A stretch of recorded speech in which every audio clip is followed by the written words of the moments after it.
Hi friends, welcome to my channel. I am Sonique and today I'm opening the Magical Hours Tarot, so we can have a look at this together. Now the reason that I've bought this tarot deck is because of another YouTuber called Carrie's Mystical Musings, and they have a Facebook page where they're doing a deck study with this deck, and if you know me, I cannot resist deck study. I love a deck study. Now, as I'm filming this, I think they're in the 6th week, so I'm well behind. But it took me a while to actually get this deck in. But I will catch up. Originally, there was a vote for which deck we would use, and I voted for a different deck, namely the Haunted House, because I thought it was in keeping with the time of year. So this is written by Cecilia Lari, illustrations by Fabiana Belmonte or Belmonte. I don't know, Belmonte? The writing's a bit weird. I can't read it. Let's just read the back, shall we? It says, in nature, time is dynamic and ever evolving. The light changes every hour, and with it, the colours and subtle sensations that open our eyes to the magic of each moment. And that's so true.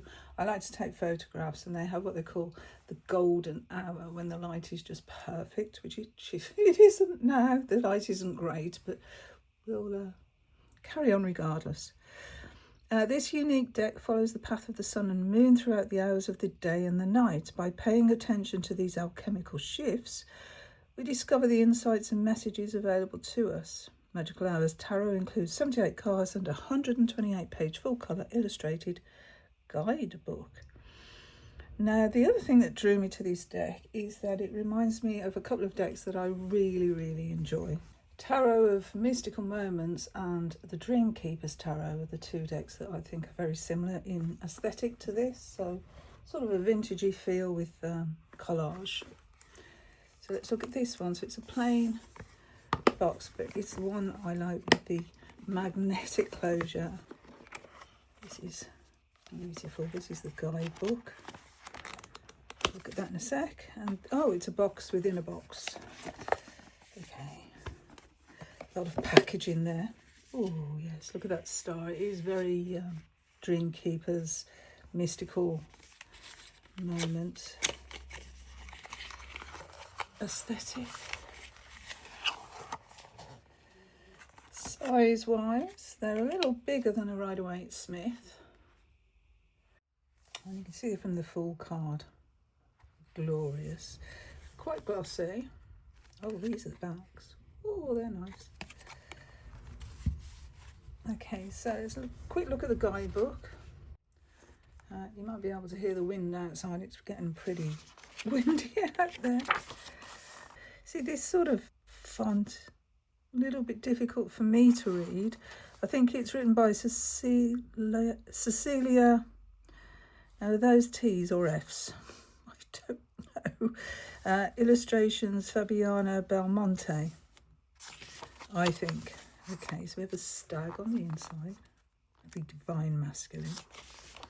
Magical Hours, so all about it. The structure of the deck, the major, the minor. We've kept the suit names. So wands are dawn, and the plants are associated with dawn. Pentacles are the daytime, and those plants. Cups, twilight, and those plants. And swords, deep night. So we've got a lot of plant associations as well. Tell you about the different suits, and we have a wolf there. Isn't that gorgeous? A major. Oh. Okay, and we're straight in. So the fall is all about dawn here, and we have, oh look at this, we have a timing. 6 a.m. when you wake up. I can't remember the last time I woke up at 6 a.m. to be fair. I'm more of a night owl than a morning lark. Anyway, when you wake up, open the windows, look at the sky, whatever the weather. Take a moment to contemplate the new day. Magician is early morning. High Priestess, early morning. So you can see they are very aligned to the hours of the day. And we have quite a bit of information on every card, so I'm going to enjoy reading through that. And we get, before reading tarot cards, maybe that should have been at the front of the book. Formulating a question, preparing your deck, incense, moon and sun energy, mix it and rearrange it, gems and crystals, lovely. And then we've got some spreads, so a card a day, a 3 card, from sunrise to sunset, 5 card. Any more? No. Okay. We have a bear. Oh, I do love a bear. Then about the artist and the author. Okay, so that's the guidebook. We'll have a look at a couple of cards in a bit, but we'll look at those entries. But first, we'll just look at the cards themselves. So hopefully the light will keep. It is getting a little dark, I do apologise. But it doesn't look too bad through the camera, so we'll carry on. Okay, so the Fool. I love the hat. Magician. I think I'm going to really enjoy these cards because it's an artwork or an art style that I really appreciate. Beautiful High Priestess. Almost like the Oracle of Delphi. Empress. Venus. Emperor. So he's got a bird hat on for some reason. A Hierophant is a lady. Female.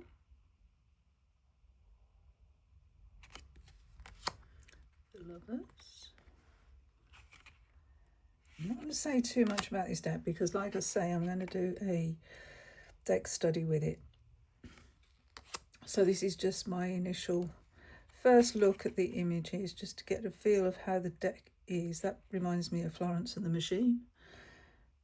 Florence Welsh. Latest videos are just awesome. Love them. If you haven't seen them, I'll link them below because they're just epic. Okay, the Hermit with a snowdrop. Oh, that's pretty, isn't it? Oh, that lace dress. Oh, I do like these cards. The Wheel of Fortune. Justice. Justice looks blind. Hanged Man. Yeah, very red hair, like it just does remind me of Florence Welsh and their energy. Death has got a weird creature there that they're riding. God, look at Temperance with those wings. Gosh. I'll go through these quite quickly because, like I say, the light is fading. The devil. The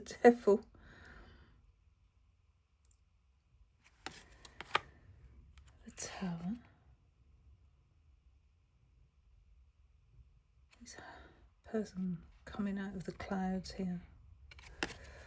Oh, look at it. This star is absolutely gorgeous. The Moon. Oh, it's so surreal. I love surreal art. Never used to, but yeah. Tastes change, don't they, as we go through the years. There's the sun. Very much so. My taste in art has changed over the years. Even my taste in food. Things that I really hated as a youngster, I really like now. Look at that for the Judgment card. Wow. Okay, the World. Again, another redhead. So I wonder if they're using the same sort of person within the cards. You know, if it's actually... Bear with. Yeah. They do look very similar models there. Some of these cards. It's just struck me that that redhead individual seems to be repeated on a few of those cards. Okay, so we'll start with the ones here. Ace. 2, 3. I like this underwater feeling, even though it's a fire suit. It's just the energy, isn't it, really? So the 4. Oh, we've got these Chinese lanterns. We're up in this hot air balloon made of flowers. But we are off to see the world. He's 5. I like the fact that some of the ones are actually almost transparent. It's like we're manifesting it, but it's still in that development stage. I wonder if, oh, there's that red head again. I wonder if when we get to the 10, if these ones are fully manifested. Because in some of these cards, they definitely aren't. Look, that's so faded. I love this. Oh, it's a quite intuitive reader as well, I think. It's a 9. No, in the 10, they're still not manifest. So maybe it is the way we perceive things rather than the way things actually are. So here's the page and the Knight, the Queen, and the King. Oh, they're so beautiful. 8 of Pentacles, holding the pentacle there. 2, another sunflower with an eye. 3. How interesting, this building is upside down. Is it meant to be like that? 4. Really like it. The 5. Oh, stormy sea. Quite a different take, isn't it? But the same sort of message you can read on that as we would in a 5 of Pentacles. Rider-Waite-Smith is a 6. And the same sort of message as the Rider-Waite-Smith there. Oh, there's a 7.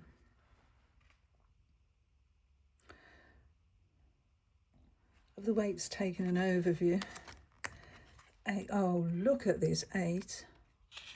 This picture's coming to life.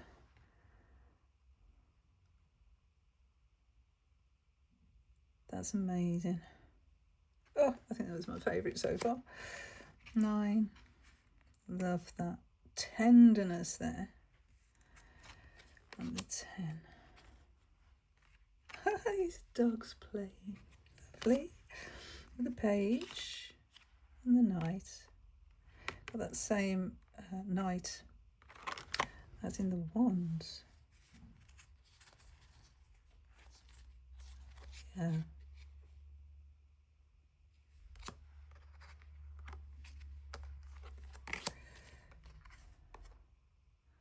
It's repeated. There's a Queen and the King. Oh, there's that word I can't say. Anthropomorphic. I can't say that word. But yeah, it's a bull head. Oh, lush. Ace of Cups. And the 2. Duality. Or polarity. 3. And 4. Oh, it's mermaid. And the 5.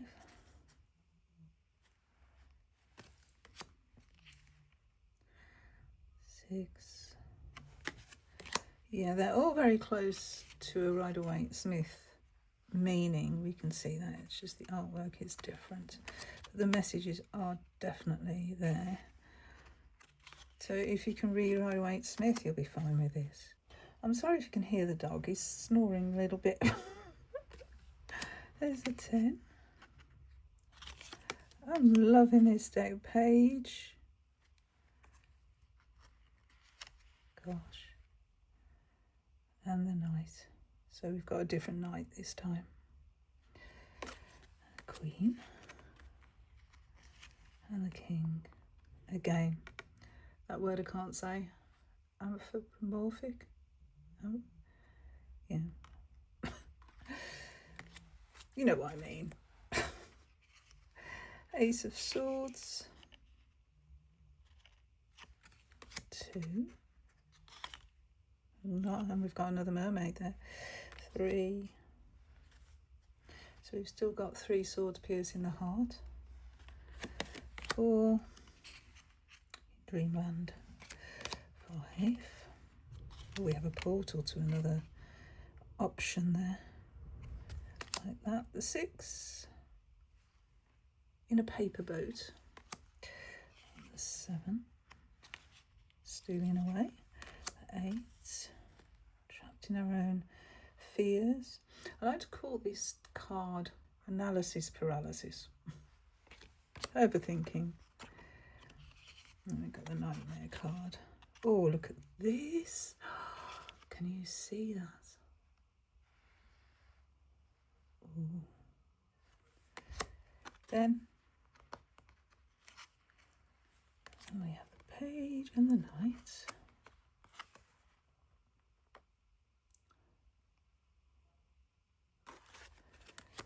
And the queen. Look at that king.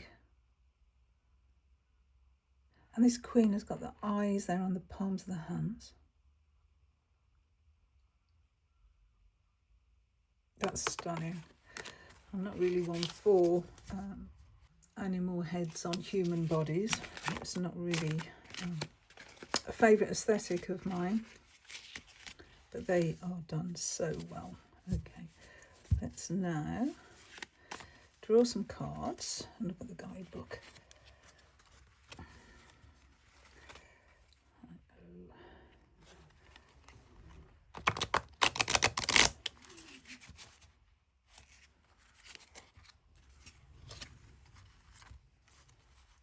These cards are fully reversible by the looks of it. They're quite stiff to start off with, but I think once you use them a while, that'll be fine. Okay, so I'm going to find a major, a minor and a chord to look at in the guidebook entries, like I tend to do, and see what we have. So the first minor we have is the 2 of Swords. Let's find the next major. Got the Queen of Pentacles for the first court card. And then the Hanged Man for our major. I'll look at those in the guidebook and then see how that is written up. Okay. So, 2 of Swords. So that Swords is the last suit in the guidebook, and it says night plants. So the swords are to do with the night. And that's the way the book's divided up, isn't it? So it says, there are times when we need to look inward to exclude everything outside of us and then bring our gaze back outward. The 2 of Swords chronicles the need for this focus. In a totally connected world, it is difficult to carve out a space just for your own thoughts, where you can focus on who you are and what you really want without outside influence, tied to the advice or opinions of others. We've got a question. Where do your personal boundaries reside and how can you apply them in this situation? Conversely, the card may also signal an excessive self-closure. Perhaps there is something you refuse to see but now need to address. If the card makes you uncomfortable, perhaps this time has come to lower your swords. So it looks like it's sort of a reversed meaning there. So there's no reference to the flowers in the guidebook entry there. Let's have a look at the Queen of Pentacles. And this is a midday plant. The Queen of Pentacles is care and love of that which nourishes and fortifies. At the same time, she is direct, concrete, and asks you to listen. She is Mother Earth, who is revealed here, generous and terrible, relentless in her consequences if we do not care for her as much as she cares for us. She is someone who knows how to communicate with the plants and the forest, who has animals and humans as family, who welcomes, transforms, heals, and cares. Always busy, sowing and fertilising, cooking and creating. Her art is all manifest. She can teach you the power of self-love and how much that radiates and becomes universal love. Because if you can love yourself, you can love the whole world and you can take care of it. Again, no reference to the flower depicted. Okay, so the Hanged Man. and this is afternoon. Even in the woods there are moments of rest. The afternoon tea time with the fairies is a slow moment among the leaves. As stride becomes more relaxed, glances make us stop to pick up a pebble or a twig, a gift from the woods. The afternoon is connected to the hanged man. His energy is all wrapped up in non-doing, at least for now. His being upside down brings a change of perspective, whether chosen or adopted, because of circumstances. It makes little difference. The hanged man knows the mystery of knowing how to be, of waiting for the right moment, of making room for a new vision. With him waits ivy, a plant that blooms in autumn, following its own time and rhythm. However, with its choice to go against the current, it gives the bees their final pollen, the golden pollen of late summer. And you, are you able to stay? So this is 4 p.m. and it says plan a time to do absolutely nothing and indulge yourself. So it seems that only the major arcana cards have the plant references, which is a bit of a shame because it would have been nice if they all had. But anyway, the light's pretty much going now, so I'm going to sign off and say thank you so much for being here, and thank you so much for watching my little videos. Until the next time, bye friends, bye.